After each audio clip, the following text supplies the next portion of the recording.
खरं तर काँग्रेसचे मुख्य प्रवक्ते अतुल लोंढे सध्या फोनद्वारे आपल्यासोबत जोडले गेलेले आहेत. अतुलजी, तुम्ही खरं तर एक पोस्ट पण केलेली आहेत आणि काही सवाल उपस्थित केलेले आहेत. तुम्हाला काय वाटतं, कोण जबाबदार आहे प्रवाशांच्या या सगळ्या हालांना? क्रेडिटसाठी आहे हे. मी केलं, मी सगळं करतोय अशा याच्यासाठी केलेल्या ह्या गोष्टी आहेत. श्रेयवाद असं म्हणायचंय तुम्हाला? आता हा श्रेयवाद. आणि एक लक्षात घ्या आपण की जेव्हा लागोपाठ सुट्ट्या येतात त्यावेळेस त्या रोडवर गर्दी होत असते हे आपल्याला कल्पना नाही आहे असं नाहीये. हो. मग तुम्ही काल पाहणी केली आणि आज तुम्ही उद्घाटन करणार 1 मेला. ठीक आहे, आज महाराष्ट्र दिन आहे, हो. पण त्याचं नियोजन का नाही केलं? त्याचं नियोजन का नाही केलं? म्हणजे तुम्ही जनतेसाठी नाही करत, तुम्ही दिखाव्यासाठी करता. तुम्ही लोकांच्या सोयीसुविधेसाठी नाही करत, तुम्ही स्वतःच्या दिखाव्यासाठी करता. आणि ह्या 2 इन्फ्रास्ट्रक्चर कंपनी मधली जी फाईट आहे ना ती लोकांना कळत नाही असं नाहीये. ती लोकांना कळत नाही असं नाहीये. त्यामुळे मला असं वाटतं की बाबा इन्फ्रास्ट्रक्चर मॅन कोण याच्यापेक्षा महाराष्ट्र इन्फ्रास्ट्रक्चरसाठी पहिल्यापासून ओळखला जातो. आजची गोष्ट नाही आहे की, पहिल्यापासून ओळखला जातो. ती मेंटेन ठेवणं हे गरजेचं आहे. सरकार येतील, सरकार जातील, मुख्यमंत्री उपमुख्यमंत्री येतील जातील, पण महाराष्ट्राची जी ओळख आहे ती ओळख होणं महत्वाचं आहे. ती ओळख तशीच राहणं आणि प्रत्येक सरकारनं येऊन पुढचा टप्पा गाठणं हे आवश्यक आहे.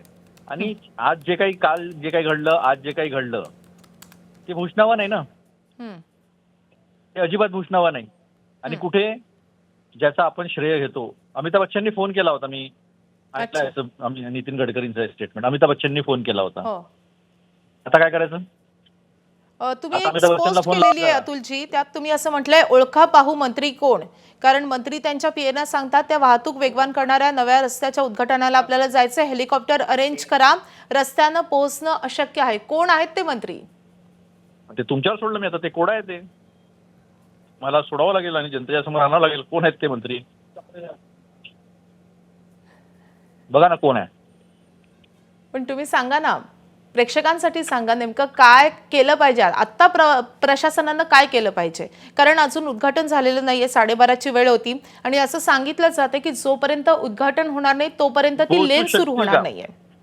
ते पोहोचू शकतील का तिथपर्यंत 12:30 वाजेपर्यंत? हेलिकॉप्टरनीच जावं लागेल.